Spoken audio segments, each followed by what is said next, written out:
World Bible Conference, WOBICON 2025, in collaboration with Lead Impact University and New Covenant Global Ministries, holds on August 7th to 10th at Destiny International, Katy, 906 Avenue A, Katy, Texas 77493. Time, 7 p.m. nightly and Friday 10 a.m. with the theme, Raising Nations Through Apostolic and Prophetic Agenda, featuring chaplaincy training, marketplace ministry, worship experience, church growth principles, and awards.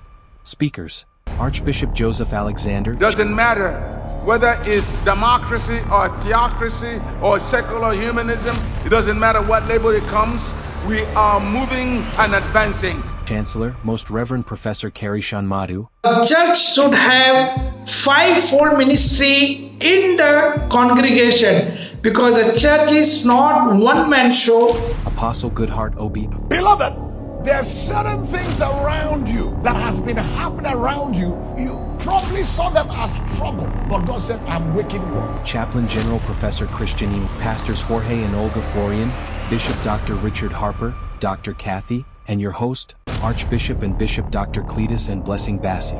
You cannot condemn the people that you are to bring blessings upon. You discover that when you get yourself involved at that level, you limit the grace and the anointing in you. Music guest, Reverend Ethel, Minister Jovi, Dr. Irina, and the Destiny Praise team. Come and experience God in a different way at WOBICON 2025.